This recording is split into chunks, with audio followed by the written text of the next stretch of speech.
السلام علیکم ورحمۃ اللہ وبرکاتہ۔ نحمده ونصلي على رسوله الكريم، اما بعد، اعوذ باللہ السمیع العلیم من الشیطان الرجیم، بسم اللہ الرحمن الرحیم۔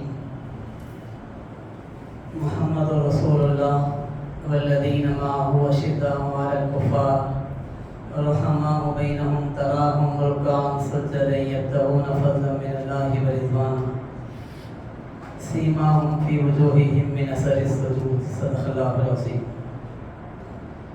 تمام تعریفیں اللہ رب العالمین کے لیے، درود و سلام نبی آخر زمان محمد عربی صلی اللہ علیہ وسلم پر۔ سامعین محترم،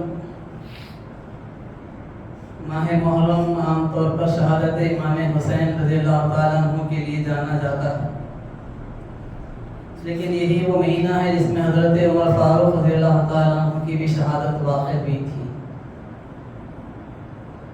اور اس لحاظ سے جہاں سیرت حضرت حسین اور مقصد شہادت حسین سے واقفیت ایک اہم ضرورت ہے، وہیں حضرت عمر فاروق رضی اللہ تعالیٰ عنہ کی سیرت اور شخصیت وہ عظیم الشان شخصیت ہے جس نے ریاست اسلامی کو زبردست قسم کا استحکام بھی عطا کیا، اور جن کے بارے میں عبداللہ ابن مسعود رضی اللہ تعالیٰ عنہ جیسے جلیل القدر صحابی کا کہنا ہے کہ میں دیکھتا ہوں کہ جب عمر اسلام میں آئے تو اسلام کا ہر قدم بلندی کی طرف جانے لگا، اور جب سے عمر کی شہادت ہوئی اسلام کا ہر قدم پستی کی جانب جانے لگا۔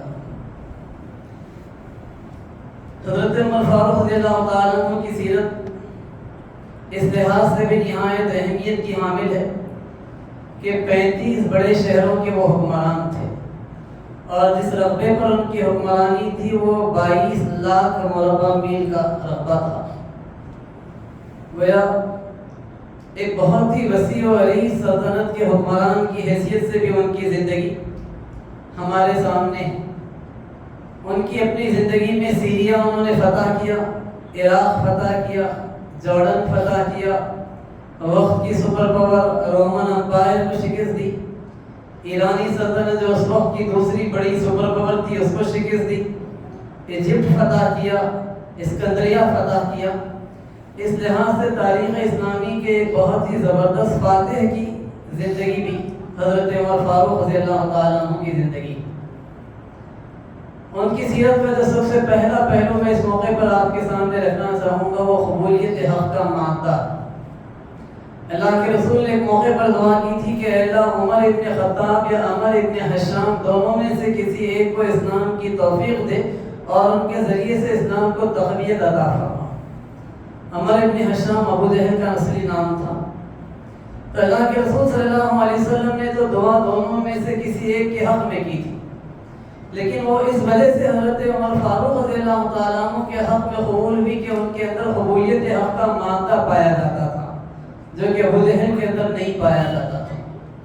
یہ قبولیت اسلام ایک ہی مرحلے میں ایک اس کا معاملہ پیش نہیں آیا، بلکہ حضرت عمر فاروق رضی اللہ تعالیٰ عنہ 3-4 مختلف مراحل سے گزرے تب کہیں جا کر انہوں نے اسلام قبول کیا۔ ایک مرحلہ وہ تھا جب کہ حضرت عمر فاروق رضی اللہ تعالیٰ عنہ خانہ کعبہ کے قریب سے گزر رہے تھے اور نبی اکرم صلی اللہ علیہ وسلم قرآن حکیم کی تلاوت میں مصروف تھے۔ گزرتے گزرتے حضرت عمر کے کانوں میں قرآن حکیم کی سورہ حاقہ کی آیات پڑھی تو ان کے قدم رک گئے اور سمجھنے لگے کہ کیا بہترین کلام ہے۔ ایسا محسوس ہوتا ہے کہ یہ بہت ہی شاندار قسم کے کسی شاعر کا کلام۔ اللہ کے رسول سورہ حاقہ کی اس آیت پر پہنچے کہ وما ہوا بقول شاعر قلیلا ما تؤمنون، یہ کسی شاعر کا کلام نہیں ہے، کم ہی لوگ اس پر ایمان لاتے ہیں۔ حضرت عمر نے سوچا کہ ابھی میں نے دل میں سوچا کہ کیا بہترین شاعر کا کلام ہے، اور شخص نے میرے دل کی بات کو جان بھی لیا اور اس کا جواب بھی اس نے دے دیا۔ محسوس ہوتا ہے کہ یہ شاعر نہیں بلکہ کاہن ہے، اس لیے کہ اس زمانے میں کاہن اس بات کا دعویٰ کرتے تھے کہ وہ دلوں کو پڑھ لیا کرتے۔ اللہ کے رسول سورہ حاقہ کی اگلی آیت کی تلاوت کی، بلا بقول کاہن قلیلا ما تذکرون، یہ کسی کاہن کا بھی کلام نہیں ہے، کم ہی لوگ اس سے نصیحت حاصل کرتے ہیں۔ تو حضرت عمر سوچ میں پڑ گئے کہ کسی شاعر کا بھی کلام نہیں ہے، کسی کاہن کا بھی کلام نہیں ہے، تو پھر آخر یہ کس کا کلام؟ اللہ کے رسول نے اگلی آیت کی تلاوت کی، تنزیل من رب العالمین، سارے جہانوں کے پروردگار کی جانب سے نازل کیا گیا یہ کلام ہے۔ جب حضرت عمر فاروق رضی اللہ تعالیٰ عنہ نے اس آیت کو سنا تو یہ پہلا موقع تھا جب کہ قرآن حکیم نے ان کے دل پر ایک ضرب لگائی، لیکن یہ پہلا اثر تھا جس نے فوراً نتیجہ نہیں دکھایا، لیکن دل کو کسی حد تک سازگار بنا دیا قرآن حکیم کے۔ پھر کچھ دن گزرے، ایک موقع پر نبی اکرم صلی اللہ علیہ وسلم نے ایک نفسیاتی ضرب حضرت عمر فاروق رضی اللہ تعالیٰ عنہ پر لگائی، اور اللہ کے رسول نے ایک ایسے صاحب کے سامنے جو کہ نبی اکرم صلی اللہ علیہ وسلم کے پاس بھی آتے تھے، حضرت عمر کے پاس بھی جایا کرتے تھے، یہ بات ان کے سامنے کہی کہ عمر جیسے عقل مند آدمی کو کیا ہو گیا ہے کہ وہ پتھروں کی مورتیوں سے امیدیں لگائے بیٹھا ہے۔ وہ صاحب نے جا کر حضرت عمر کے سامنے اللہ کے رسول کے اس اسٹیٹمنٹ کو دہرایا۔ نتیجہ یہ ہوا کہ حضرت عمر سمجھنے لگے کہ محمد صلی اللہ علیہ وسلم مجھے عقل مند آدمی تسلیم کرتے ہیں۔ ان کا دل مزید کچھ نرم ہوا اس کے نتیجے میں۔ اور پھر اس کے بعد تیسرا مرحلہ وہ ہوا جب کہ ایک موقع پر وہ اپنی چچیری بہن حضرت لیلی رضی اللہ تعالیٰ عنہ کے مکان پر پہنچے، دیکھا تو وہ سامان کی پیکنگ کر رہی تھی۔ پوچھا کہ لیلی کہاں کا ارادہ ہے؟ تو انہوں نے کہا کہ تم لوگوں نے اسلام قبول کرنے کے نتیجے میں ہمیں اتنا ستایا اور اتنی تکلیفیں دی کہ میں نے اس بات کا فیصلہ کر لیا کہ اپنے شوہر کے ساتھ اس بستی کو چھوڑ کر نکل جاؤں۔ اللہ کی زمین بڑی ہے، ہم کہیں بھی جا کر رہ لیں گے۔ جب اپنی حقیقی چچازاد بہن سے یہ جملے انہوں نے سنے تو اس کا نتیجہ یہ ہوا کہ حضرت عمر کے چہرے کا رنگ بدل گیا اور نیچے چہرہ کیے وہیں پر کچھ دیر تک سوچوں میں غرق بیٹھے رہے، اور پھر وہاں سے خاموشی کے ساتھ اٹھ کر چلے گئے۔ کچھ دیر کے بعد حضرت لیلی کے شوہر آئے تو لیلی نے ان سے کہا کہ مجھے امید پیدا ہو گئی ہے کہ عمر اسلام قبول کر لیں گے، لیکن حضرت عمر فاروق رضی اللہ تعالیٰ عنہ کی مخالفت اسلام کی وجہ سے جو تعارف ان کا اس وقت تک تھا، تو حضرت لیلی کے شوہر نے کہا کہ میں اس بات کی امید تو کر سکتا ہوں کہ خطاب کا گدھا مسلمان ہو جائے، لیکن خطاب کا بیٹا عمر کبھی مسلمان نہیں ہو سکتا۔ پھر اس کے بعد چوتھا مرحلہ وہ آیا جب کہ ایک موقع پر حضرت عمر فاروق رضی اللہ تعالیٰ عنہ تلوار لے کر نکلے تھے کہ نبی اکرم صلی اللہ علیہ وسلم ہی کا خاتمہ کر دیں۔ راستے میں عمر بن عاص رضی اللہ تعالیٰ عنہ سے ملاقات ہوئی، اور جب ان کے سامنے ارادے کا اظہار کیا تو کہا کہ پہلے جاؤ تمہاری بہن اور بہنیں کی خبر لو، وہ مسلمان ہو گئے۔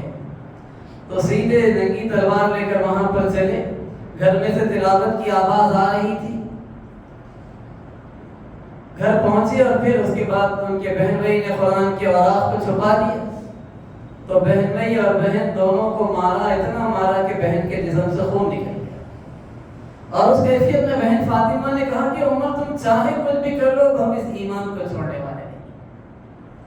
ایک تو بہن کے جسم سے خون کا نکلنا، پھر دوسرے بہن کی زبان سے یہ جملہ نکلنا، اور پھر پے در پہ پچھلے 3 واقعات، یہ ساری چیزیں ہوتی جس نے حضرت عمر کے دل پر آخری ضرب لگائی، اور انہوں نے کہا کہ اچھا سناؤ مجھے وہ کیا کلام ہے۔ تو اس موقع پر بہن بھائی نے قرآن حکیم کی آیات پڑھ کر سنائی، سورہ طٰہٰ کی آیات۔ اور جب حضرت عمر فاروق رضی اللہ تعالیٰ عنہ نے قرآن حکیم کی آیات سنی تو فیصلہ کر لیا کہ اب میں اسلام قبول کر لوں گا۔ وہیں سے سیدھے نبی اکرم صلی اللہ علیہ وسلم کی خدمت میں پہنچے۔ اللہ کے رسول دار ارقم میں کچھ صحابہ کے ساتھ موجود تھے۔ حضرت عمر نے جب دروازہ کھٹکھٹایا تو ایک صحابی نے جھانک کر دیکھا اور کہا کہ عمر آئے ہیں، اور ایسا محسوس ہوتا ہے کہ برے ارادے سے آئے ہیں، ہاتھ میں کھلی تلوار ہے۔ حضرت حمزہ نے کہا کہ دروازہ کھول دو، اسے آنے دو، اگر اچھے ارادے سے آیا ہے تو ٹھیک ہے، ورنہ اسی کی تلوار سے اسی کا میں قتل کر دوں گا۔ دروازہ کھول دیا گیا، حضرت عمر اندر داخل ہوئے، اور اندر داخل ہو کر جب آگے بڑھے تو اللہ کے رسول نے کہا کہ عمر بتاؤ کس ارادے سے آئے ہو؟ تو حضرت عمر نے کہا کہ اسلام قبول کرنے کے لیے۔ اللہ کے رسول نے خوشی کے ساتھ ایک بلند آواز سے تکبیر کا نعرہ بلند کیا، اور وہاں موجود سارے صحابہ نے اتنی زور سے تکبیر کی صدا بلند کی کہ ارقم کی وادی گونج اٹھی۔ اور حضرت عمر فاروق رضی اللہ تعالیٰ عنہ مسلمان ہو گئے، اور مسلمان ہوتے ہی انہوں نے کہا کہ اللہ کے رسول اگر ہم حق پر ہیں تو یہاں چھپ کر نماز پڑھنے کی کیا ضرورت ہے، چلیں صحن کعبہ میں پڑھ کر چل کر نماز ادا کریں۔ چنانچہ مسلمانوں کا وہ چھوٹا سا قافلہ اس طریقے سے نکلا کہ سامنے حضرت حمزہ، پیچھے حضرت عمر، درمیان میں تمام صحابہ، تاکہ کوئی نقصان پہنچانے کی جرات نہ کرے۔ یہ لوگ گئے اور انہوں نے اس حرم میں جا کر پہلی مرتبہ کھلا نماز ادا کی۔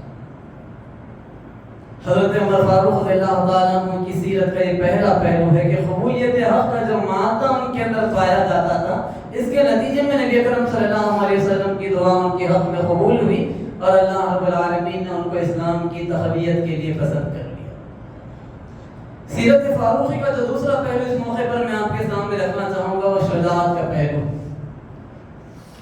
اوقاس کے سالانہ میلے لگا کرتے تھے، اور یہ میلے عام طور پر حرمت والے مہینوں میں ہوا کرتے تھے، جبکہ قافلے نہیں لوٹے جاتے اور لوگ آسانی کے ساتھ سفر کرتے، بڑی تعداد میں جمع ہوتے حج کے سیزن میں۔ تو اوقاس کے ان میلوں میں کشتی کے مقابلے ہوتے، تو ہر سال کشتی کے مقابلوں میں جو پہلا انعام ملتا وہ حضرت عمر فاروق کو ملا۔ اللہ رب العالمین نے ایسی ہائٹ سے نوازا تھا کہ مورخین لکھتے ہیں کہ 1000 لوگوں کے درمیان میں بھی حضرت عمر کھڑے ہو جاتے تو دور سے نمایاں نظر آتے، اتنی ہائٹ اللہ نے ان کو دی تھی۔ پھر اس کے ساتھ ساتھ بہادری اور شجاعت کی یہ کیفیت تھی کہ جس موقع پر ہجرت کا اعلان ہوا اور ایک کے بعد دیگرے لوگ ہجرت کرنے لگے، چھپ چھپا کر کوئی نکلتا، کوئی رات کے اندھیرے میں نکلتا، کوئی اپنی پراپرٹی کو چھوڑ کر نکلتا تاکہ مشرکین اسے نقصان نہ پہنچائیں۔ ایسے میں حضرت عمر کا وقت آیا تو سیدھے خانہ کعبہ کو گئے، طواف کیا۔ صحن کعبہ میں سرداران قریش بیٹھے ہوئے تھے، اعلان کیا کہ لوگوں، عمر ہجرت کرنے جا رہا ہے، اگر تم میں سے کوئی چاہتا ہے کہ اپنے بچوں کو یتیم بنائے اور بیوی کو بیوہ بنائے تو عمر کا راستہ روکنے کی جرات کر کے دیکھ لے۔ کسی کی ہمت نہیں تھی کہ حضرت عمر فاروق سے تعارض کر سکے، اور حضرت عمر نے کھلا ہجرت کی۔ اور اسی شجاعت کے نتیجے میں جو رعب و دبدبے کی کیفیت تھی، وہ کیفیت یہ تھی کہ غزوہ بدر واقع ہوئی تو اس وقت مکے کے ہر قبیلے کا ریپرزنٹیشن تھا، ہر قبیلے سے کوئی نہ کوئی آیا، کہیں سے سردار نہیں آ سکا تو اس نے اپنے کچھ نہ کچھ نمائندوں کو بھیجوایا، لیکن قبیلہ بنو عدی جس سے حضرت عمر کا تعلق تھا، اس کا ایک آدمی بھی میدان میں آنے کے لیے تیار نہیں ہوا، یہ کہہ کر کے کہ ہم عمر کے مقابلے میں جانے کی ہمت اپنے اندر نہیں پاتے۔ اور یہ معاملہ صرف انسانوں کے اوپر رعب کا نہیں تھا، بلکہ صحیح حدیث میں یہ بات ملتی ہے کہ نبی اکرم صلی اللہ علیہ وسلم نے یہ بات بتائی کہ عمر اگر کسی گلی سے گزرتے ہیں تو شیطان راستہ بدل دیتا ہے، دوسری گلی سے نکل جاتا ہے۔ ایک موقع پر اللہ کے رسول نے حضرت ابوبکر اور حضرت عمر جب دونوں موجود تھے، حضرت ابوبکر سے سوال کیا کہ ابوبکر مجھے معلوم ہوا کہ تم تہجد میں آہستہ آواز سے قرآن کی تلاوت کرتے ہو، ایسا کیوں؟ تو انہوں نے کہا کہ اللہ کے رسول جسے سنانا چاہتا ہوں وہ سن لیتا ہے اور میں اسے کافی سمجھتا ہوں۔ اللہ کے رسول نے یہی سوال حضرت عمر سے کیا تو حضرت عمر نے جواب دیا کہ اللہ کے رسول میں بلند آواز سے قرآن اس لیے پڑھتا ہوں کہ میں سوتوں کو جگاتا ہوں اور شیطان کو بھگاتا ہوں۔ تو حضرت عمر فاروق کی سیرت میں یہ دوسرا پہلو ہے، شجاعت، بہادری، رعب اور دبدبے کا پہلو۔ سیرت فاروقی کا جو تیسرا پہلو ہے وہ سادگی کا پہلو ہے۔ ایک مرحلہ وہ تھا جب کہ اللہ نے انہیں خلیفہ بنا دیا، ایک بہت بڑی مملکت کے حکمران، اور اس موقع پر جب اسلامی لشکر فلسطین کو پہنچا تو فلسطین کے عیسائی رہنما نے کہا کہ اگر تمہارے خلیفہ آئیں اور ان کی سگنیچر کے ساتھ ایگریمنٹ ہو جائے تو ہم بغیر جنگ کے بیت المقدس کو تمہارے حوالے کرنے کے لیے تیار ہیں۔ حضرت عمر تک جیسے ہی یہ پیغام آیا انہوں نے فیصلہ کیا کہ میں جاؤں گا۔ نکلے تو اس کیفیت میں نکلے کہ ایک کمزور اونٹنی ساتھ تھی، 2 لوگوں کا بوجھ نہیں برداشت کر پاتی تھی، اور غلام ساتھ تھا۔ کچھ دیر کے لیے غلام اونٹنی پر سوار، حضرت عمر اونٹنی کی رسی پکڑ کر چل رہے ہیں، کچھ دیر حضرت عمر اونٹنی پر سوار اور غلام اونٹنی کی رسی پکڑ کر چل رہا۔ اس کیفیت میں جب پہنچنے کا وقت آیا، داخلے کا وقت آیا، تو اتفاق سے باری یہ تھی کہ حضرت عمر رسی پکڑے۔ غلام نے کہا کہ میں اسے ہرگز نہیں پسند کرتا، لیکن حضرت عمر نے کہا کہ انصاف کا تقاضا یہی ہے کہ تم بیٹھو اور میں چلتا ہوں۔ وہاں پر جن صحابہ نے استقبال کیا انہوں نے کہا کہ اس اونٹنی پر آپ کا داخلہ ہم کو اچھا نہیں محسوس ہوتا ہے۔ ایک بہترین قیمتی عربی گھوڑا انہوں نے پیش کیا اور پھر ساتھ ہی ان کے لیے ایک بہترین لباس پیش کیا اور کہا کہ آپ کا یہ کھادی کا کرتا اچھا نہیں محسوس ہوتا جس کو دو طرف سے پیوند بھی لگے ہوئے ہیں۔ تو حضرت عمر نے اس موقع پر نئے لباس کو زیب تن کیا، گھوڑے پر سوار ہوئے، لیکن پیچھے ہو کر اتر کر آگے اور کہا کہ میری اونٹنی ہی اچھی، میرا کرتا ہی اچھا۔ اور پھر لباس تبدیل کیا، اسی اونٹنی اور اسی خادم کے ساتھ وہ بیت المقدس میں داخل ہوئے اور ان کی ایگریمنٹ سے، ان کے سگنیچر سے سرزمین فلسطین مسلمانوں کے کنٹرول میں آ گئی۔ یہ سیرت فاروقی کا تیسرا پہلو ہے، سادگی کا پہلو۔ سیرت فاروقی کا جو چوتھا پہلو ہے وہ خدا کے اوپر بھروسے کا پہلو۔ حضرت عمر فاروق رضی اللہ تعالیٰ عنہ کے پاس ایک موقع پر ایک ملک کا قاصد آیا اور اس نے بادشاہ کی طرف سے 2 تحفے پیش کیے۔ کہا کہ یہ عطر ہے اور ایسا عطر ہے کہ جس کی خوشبو طویل عرصے تک بھی ختم نہیں ہوتی، اور دوسرے یہ زہر ہے جو ہمارے بادشاہ نے دیا، کسی دشمن کو اس کا ایک قطرہ بھی چکا دیا جائے تو پھر اس کے بعد وہ بچ نہیں سکتا۔ حضرت عمر فاروق رضی اللہ تعالیٰ عنہ ایک درخت کے نیچے اس وقت لیٹے ہوئے تھے، اس کے آنے کے بعد اٹھ کر بیٹھے اور باتیں انہوں نے سنی، اور پھر اس کے بعد اس کا ہاتھ پکڑ کر سامنے بٹھا لیا اور بسم اللہ الرحمن الرحیم کہہ کر زہر کی پوری شیشی پی گئے۔ خاصن پریشان ہوا، اس نے فوراً بھاگنے فرار ہونے کا راستہ ڈھونڈنا چاہا، لیکن حضرت عمر نے اس کا ہاتھ مضبوطی سے پکڑ لیا تھا۔ اب وہ بھاگ بھی نہیں پا رہا تھا اور سمجھ رہا تھا کہ اب میرے اوپر قتل کا الزام آ جائے گا، لیکن اس نے دیکھا کہ حضرت عمر کا چہرہ کچھ دیر کے لیے سرخ ہوا، جسم نے ایک جھٹکا لیا اور پھر اس کے بعد حضرت عمر نارمل ہو گئے۔ زہر نے ان کے جسم پر کوئی اثر نہیں کیا۔ کہا کہ زندگی اور موت میرے رب کے ہاتھ میں ہے، عام انسانوں کو زیب نہیں دیتا کہ وہ اس قسم کا کوئی رویہ اختیار کریں۔ حضرت عمر یقین کے اس مقام بلند پر فائز تھے جس کی وجہ سے انہوں نے یہ کام کیا تھا۔ پھر کہا کہ یہ عطر جس کے بارے میں تم کہتے ہو کہ طویل عرصے تک اس کی خوشبو ختم نہیں ہوتی، اسے لے جاؤ، مسجد نبوی کی توسیع کا کام ہو رہا ہے، اس کے صحن میں کیچڑ میں یہ ڈال دو تاکہ وہاں پر یہ خوشبو آتی رہے۔ صحیح اور موضوع مقام اس کی میں وہی پاتا۔ پھر خدا کے اوپر بھروسے کا معاملہ یہ بھی تھا کہ ایک مرحلہ وہ آیا جبکہ دریائے نیل سوکھ گیا۔ وہاں کے لوگ آئے اور وہاں کے جو اس زمانے میں گورنر تھے وہ حضرت عمر بن عاص رضی اللہ تعالیٰ عنہ تھے، فاتح مصر۔ ان سے کہا کہ یہاں کی ایک دیرینہ رسم ہے اور وہ یہ ہے کہ ہر سال موسم میں بارش کی آمد پر یہاں ایک نوجوان لڑکی کی، کنواری لڑکی کی قربانی دی جاتی ہے، اور اگر یہ قربانی نہ دی جائے تو پھر دریائے نیل سوکھ جاتا ہے اور قحط کا شکار ہو جاتے ہیں۔ ضروری ہے کہ اب ایک قربانی دی جائے ورنہ پھر قحط سے یہاں پر لوگ مرنے لگیں گے۔ حضرت عمر بن عاص نے کہا کہ میں ایسی کسی چیز کی تم کو ہرگز اجازت نہیں دیتا، کسی بے گناہ معصوم کی جان لینا اسلام تو اس کو پرمٹ ہی نہیں کرتا۔ اور پھر اس کے بعد انہوں نے حضرت عمر فاروق رضی اللہ تعالیٰ عنہ کو یہ واقعہ لے کر بھیجایا کہ لوگ ایسا ڈیمانڈ کر رہے ہیں اور یہاں قحط آ گیا۔ تو حضرت عمر نے زبان کے 2 خط لکھے۔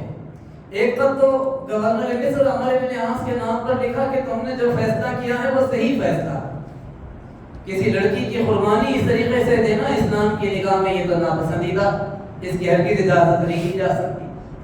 اور ساتھ میں یہ لکھا کہ اس کے ساتھ جو دوسرا خط ہے اسے دریائے نیل کے اندر ڈال دو۔ سیرت کی کتابوں میں اس دوسرے خط کا جو میٹر ہم کو ملتا ہے وہ یہ کہ انہوں نے دریائے نیل کو راست ٹریس کیا اور کہا کہ اے دریا تو اگر اپنی مرضی سے بہتا ہے تو تجھے اس بات کی اجازت ہے کہ تو سوکھا پڑا رہے، لیکن اگر تو اللہ کی مرضی سے بہتا ہے تو تجھے فوراً جاری ہو جانا چاہیے۔ لوگ بڑے حیران ہوئے کہ خلیفہ سے ایک مسئلہ ریفر کیا گیا تو انہوں نے خط لکھ کر اسے دریا میں ڈالنے کے لیے کہا۔ خط دریا میں ڈالا جائے تو کیا ہوگا، لیکن امیر المومنین کا حکم تھا، خط دریا میں ڈال دیا گیا۔ دوسری صبح جب منظر لوگوں نے دیکھا کہ دریائے نیل اس ہائٹ پر بہ رہا تھا جتنی ہائٹ پر انہوں نے اپنی پچھلی زندگی میں کبھی اسے بہتا نہیں دیکھا تھا، اتنے لیول پر پانی اس میں آیا۔ اور مورخین لکھتے ہیں کہ اس واقعے کے نتیجے میں مصر کے سینکڑوں غیر مسلم اسلام کے اندر داخل ہوئے۔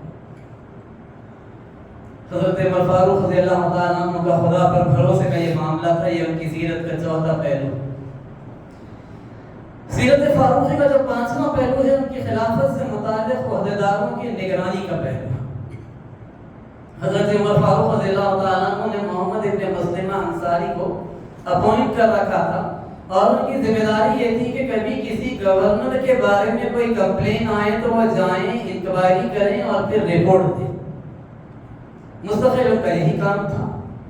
اور حضرت عمر فاروق نے سارے گورنرز کے لیے کچھ گائیڈ لائنز دے رکھی تھی، اور وہ گائیڈ لائنز یہ تھی کہ تمہارے دروازے کے اوپر کوئی دربان نہیں ہونا چاہیے، کوئی سیکیورٹی نہیں ہونا چاہیے، لوگوں کو فریلی آنے جانے کی سہولت ہونی چاہیے، تم باریک لباس نہیں پہنو گے، تمہارا مکان سیدھا سادہ ہوگا، چھنے ہوئے آٹے کی روٹی نہیں کھاؤ گے۔ اس قسم کی کچھ انسٹرکشنز تھی جو حضرت عمر نے خاص گورنرز کے لیے دے رکھی تھی۔ ایک موقع ایسا ہوا کہ ایجپٹ کے یہی گورنر حضرت عمر ابن عاص کے بیٹے کے بارے میں کمپلین آئی حضرت عمر کے پاس کہ گھوڑ دوڑ کا مقابلہ ہو رہا تھا، اور اس میدان میں ایک عام آدمی نے گورنر کے بیٹے کو ہرا دیا۔ نتیجہ یہ ہوا کہ غصے میں آ کر محمد ابن عمر ابن عاص نے کوڑے مار ڈالے ہرانے والے آدمی، اور وہ شکایت پہنچی حضرت عمر کے پاس۔ محمد ابن مسلم انصاری نے انکوائری کی اور کہا کہ کمپلین صحیح ہے۔ حضرت عمر نے باپ اور بیٹے دونوں کو بلوایا، عمر ابن عاص گورنر مصر کو بھی بلایا، ان کے بیٹے محمد ابن عمر ابن عاص کو بھی بلایا، اور بلا کر پبلک کے سامنے اس مظلوم کے ہاتھ میں کوڑا پکڑایا اور کہا کہ جواب میں اتنے ہی کوڑے مارو جتنے گورنر کے بیٹے نے تم کو کوڑے مارے تھے۔ اور خلیفہ وقت کی نگرانی میں گورنر کے بیٹے کو کوڑے مارے گئے۔ جب کوڑے مار دیے گئے تو انہوں نے کہا کہ یہ کوڑوں میں سے ایک آدھ کوڑا گورنر کی پیٹھ پر بھی برسا دو، تاکہ آئندہ کسی گورنر کے کسی رشتہ دار کو یہ جرأت نہ ہو کہ عام آدمی پر وہ ظلم کرے۔ تو اس مظلوم نے کہا کہ میرے ساتھ جو ظلم ہوا تھا میں نے اس کا بدلہ لے لیا، اب میں ظالم بننا نہیں چاہتا، میں زیادتی کرنا نہیں چاہتا۔ تو حضرت عمر نے کہا کہ ٹھیک ہے تم نہیں ماننا چاہتے تو کوئی بات نہیں، ورنہ میں تو چاہتا تھا کہ ایک آدھ کوڑا پڑ جائے اور آئندہ کسی گورنر کے رشتہ دار کو ایسا کام کرنے کی ضرورت ہو۔ اسی طریقے کی ایک کمپلین ایک موقع پر جزیرہ کے گورنر ایاز ابن غنم کے بارے میں آئی کہ انہوں نے حضرت عمر کے احکام کی خلاف ورزی کی ہے اور دربان کو بھی مقرر کیا ہے اور باریک لباس بھی پہننے لگے۔ انکوائری ہوئی، محمد ابن مسلم انصاری کی رپورٹ آئی کہ صحیح کمپلین، ایاز ابن غنم کو بلوایا۔ حضرت عمر نے ان کے کپڑے اتروائے اور ایک کمبل پہنوایا اور بکریاں دی، ہاتھ میں ایک لکڑی دی اور کہا کہ مدینے کی گلیوں میں ان بکریوں کو چلا کر واپس آنا۔ گورنر کو کمبل پہنا کر، لکڑی ہاتھ میں پہنا کر بکریاں حوالے کرنے کا کیا نتیجہ ہونا چاہیے تھا؟ گورنر چیخ اٹھا، کاش کہ میں مر جاتا اس سے بہتر۔ تو حضرت عمر نے کہا کہ ایاز تمہارے والد کا نام غنم تو اسی وجہ سے پڑا تھا کہ وہ بکریاں چلایا کرتے تھے، تمہیں کیوں اس میں شرم آتی؟ اور جب تک انہوں نے مدینے کی گلیوں میں بکریاں نہیں چروائیں ان کو دوبارہ گورنر کی پوزیشن پر انہوں نے بحال نہیں کیا۔ حضرت عمر فاروق رضی اللہ تعالیٰ عنہ نے ایک موقع پر سعد بن ابی وقاص رضی اللہ تعالیٰ عنہ جیسے صحابی کے بارے میں بھی کمپلین آئی۔ فلسطین کے گورنر تھے، فاتح فلسطین تھے، عشرہ مبشرہ میں سے تھے، بہت بلند مرتبہ سپاہی تھے، عراق عرب کے بھی فاتح تھے،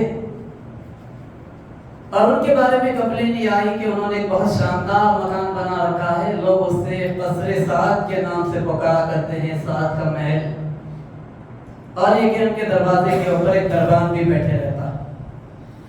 محمد ابن مسلم انصاری کو حضرت عمر نے بھجوایا اور کہا کہ جاؤ اور دیکھو اگر واقعہ یہ صحیح ہے، کمپلین صحیح ہے تو اپنی نگرانی میں قصر سعد کو جلائے بغیر واپس نہیں آنا۔ وہ گئے، دیکھا تو دونوں بھی باتیں صحیح تھی. کہا کہ سعد اپنے گھر سے باہر نکل جاؤ، مجھے خلیفہ کا حکم ہے کہ تمہارے گھر پہ جلا دوں. گورنر کا مکان پبلک کی موجودگی میں امیر المومنین کے نمائندے کی نگرانی کے اندر جلا دیا گیا. اور پھر اس کے بعد حضرت عمر نے حضرت سعد بن ابی وقاص کو بلایا، مدینے کو بلا کر پوچھا کہ کیوں تم نے میرے احکام کی خلافت کی؟ تو انہوں نے کہا کہ فلسطین میں جس قسم کا ماحول ہے وہ یہ کہ اگر کوئی شخص سیدھے سادے طریقے سے زندگی گزارتا ہے اور اس کا مکان سیدھا سادہ ہے تو لوگ اسے ویٹ دینے کے لیے بالکل تیار نہیں ہیں. اس وجہ سے مجھے مجبوراً ایک اچھا مکان بنانا پڑا.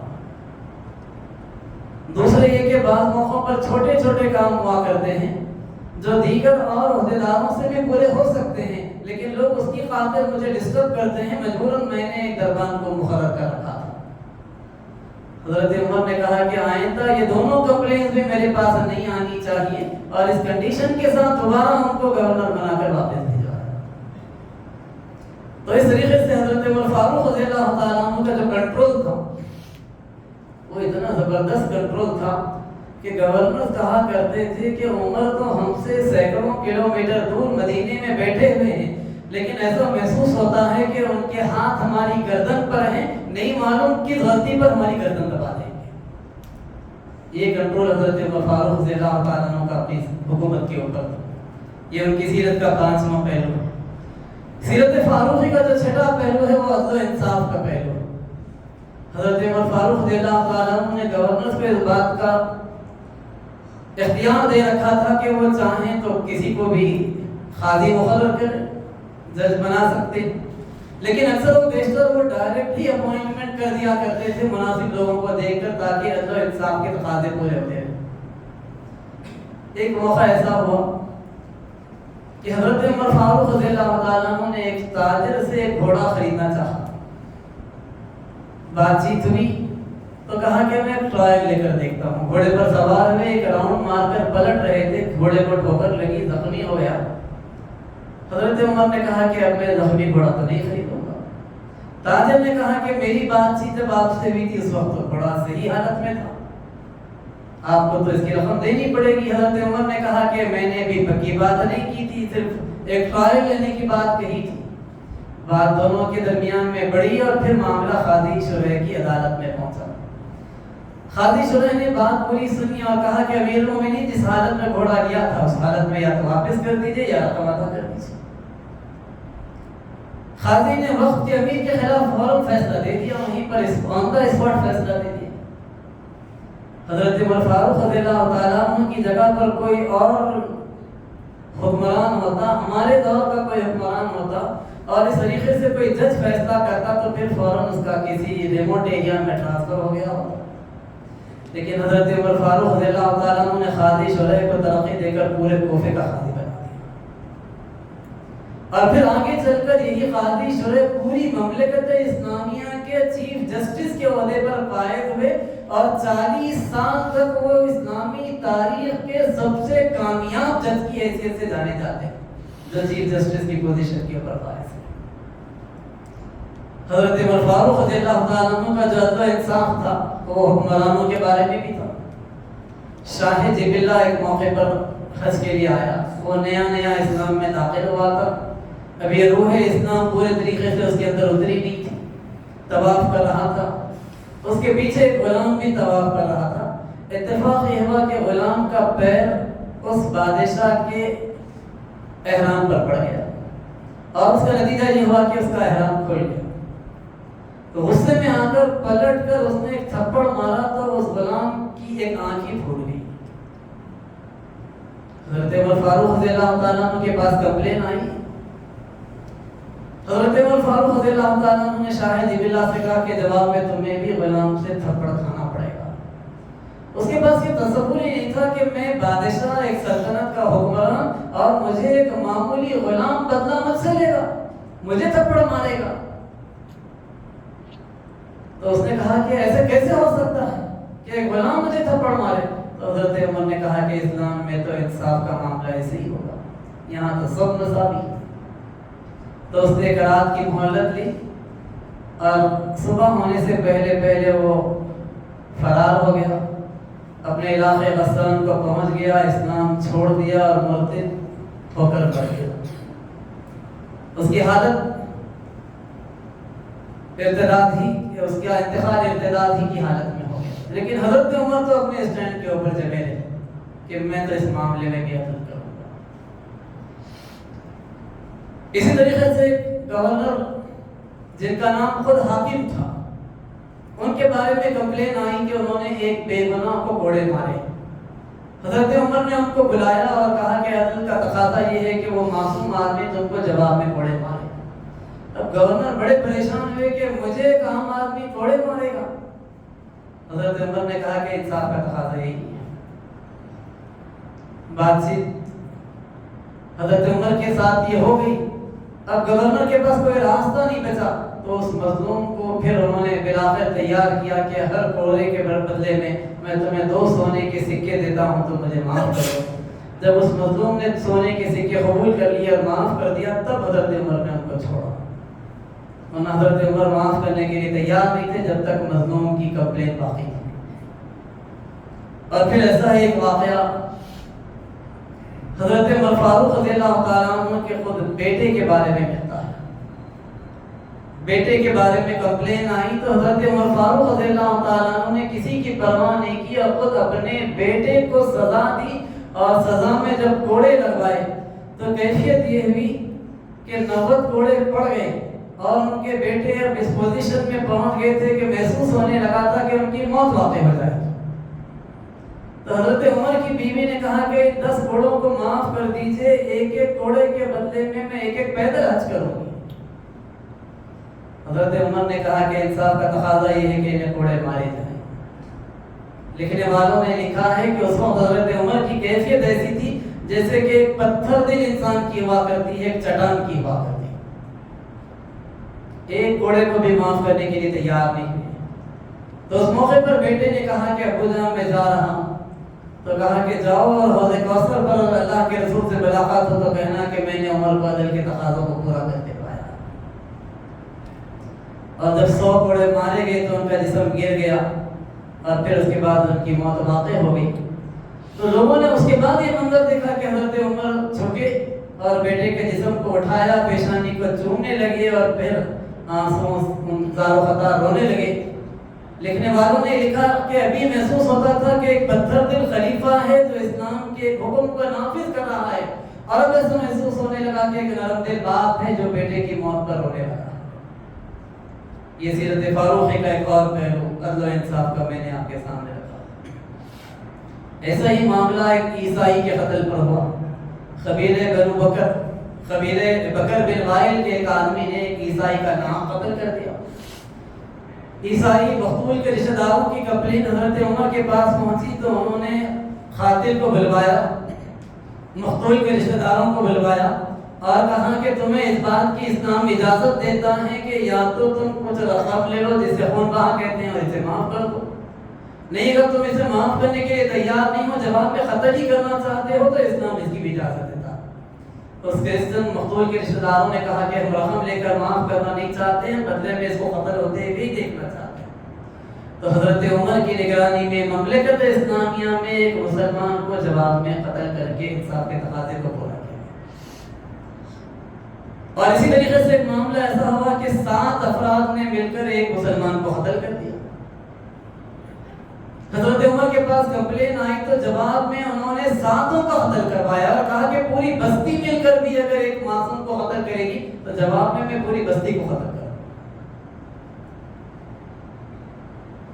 ہمارے پاس اگر موب کسی کا قتل کرتا ہے تو کوئی مقدمہ ہی نہیں بنتا، چاہے وہ فسادات میں ہو، چاہے وہ موب لنچنگ کا کیس ہو، لیکن حضرت عمر کی سیرت یہ بتاتی ہے کہ انہوں نے کہا کہ پوری بستی مل کر کے قتل کر دی تو جواب میں کوئی پوری بستی کو قتل کرا۔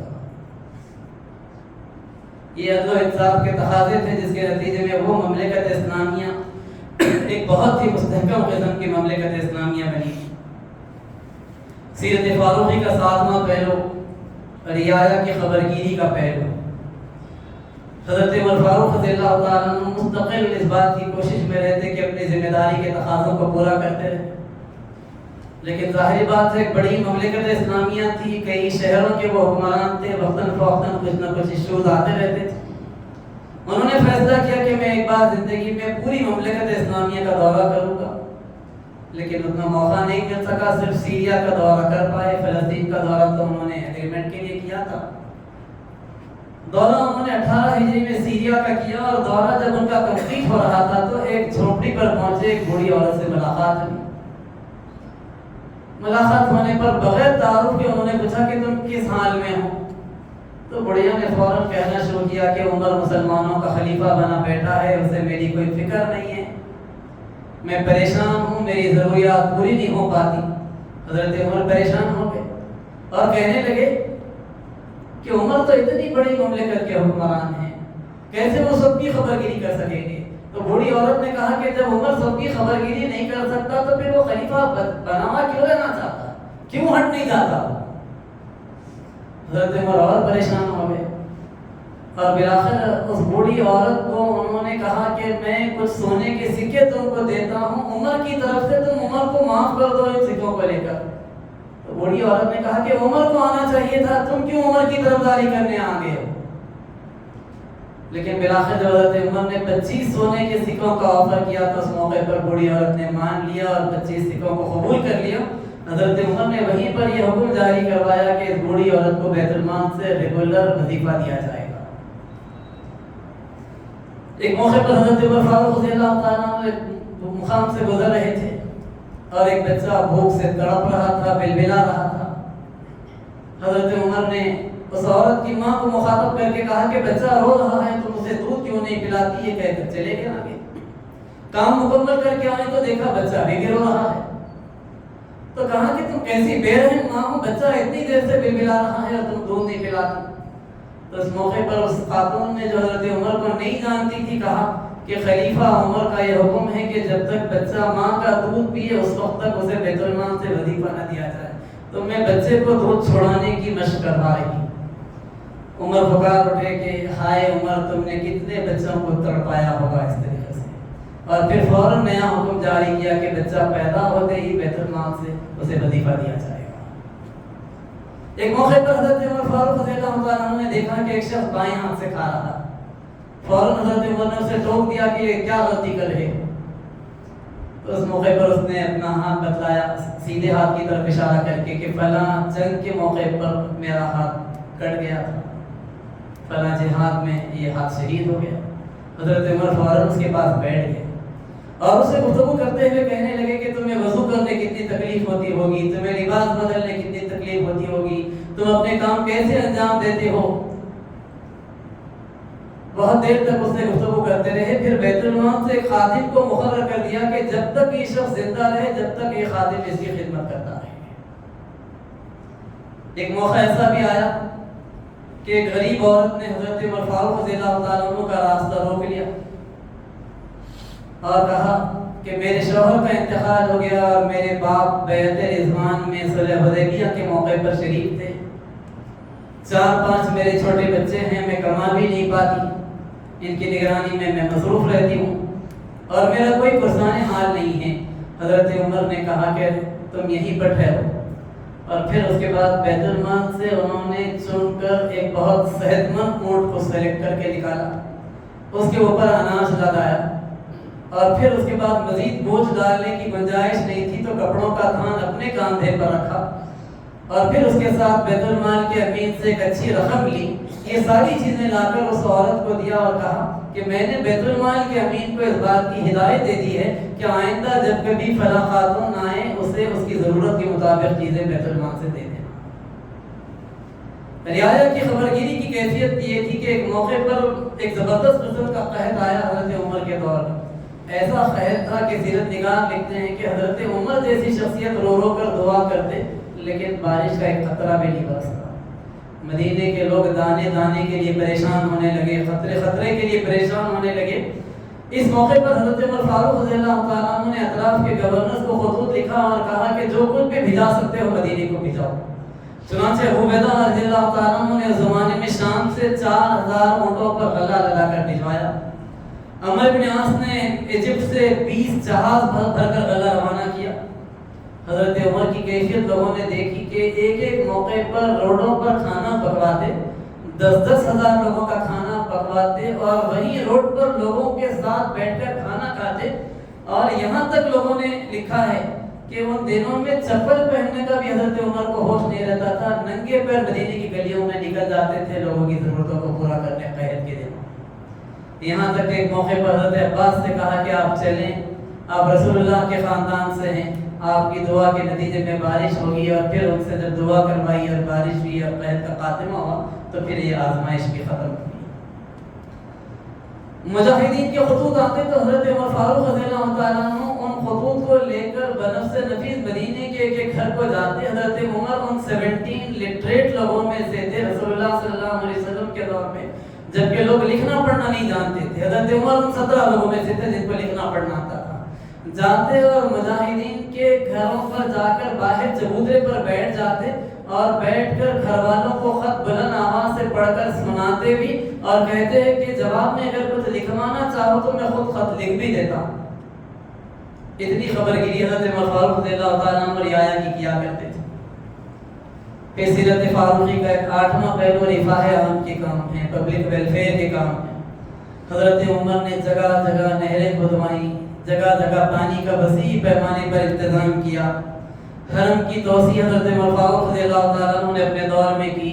مسجد نبوی کی توسیع کا کام حضرت عمر نے کیا. سیلریز کا بیت المال سے کوئی باقاعدہ سسٹم موجود نہیں تھا. امام اور مؤذن کی تنخواہ سب سے پہلے حضرت عمر فاروق رضی اللہ تعالیٰ عنہ کے دور میں فکس کی گئی. اس وقت تک آبادی کی کاؤنٹنگ کا کوئی نظام نہیں تھا. حضرت عمر نے پہلی مرتبہ مردم شماری کروائی.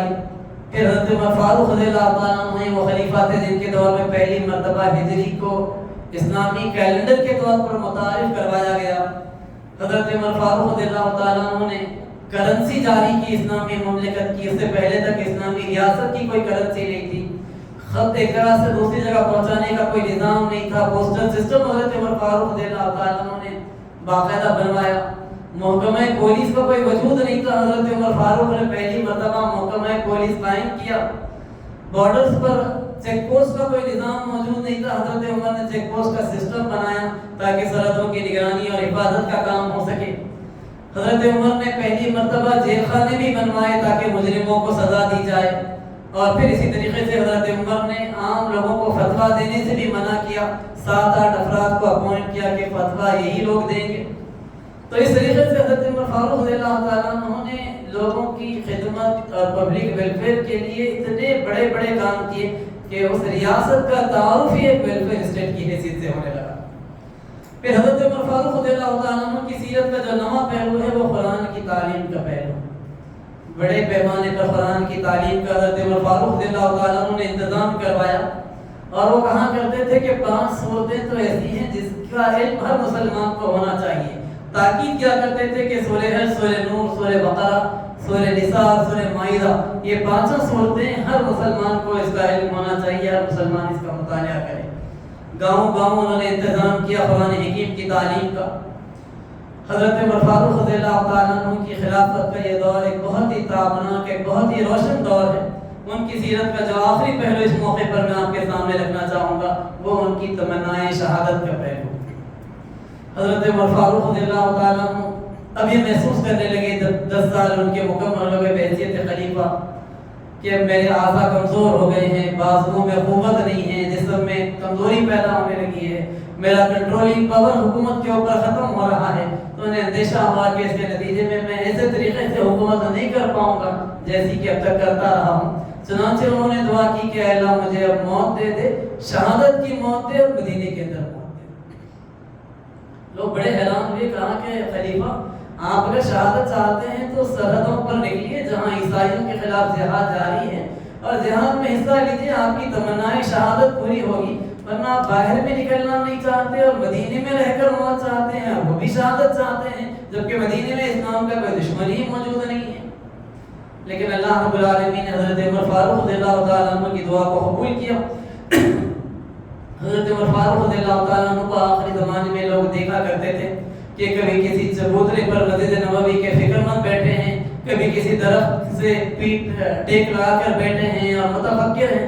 لوگ پوچھتے کہ امیر المومنین آپ کو کیا ہو گیا؟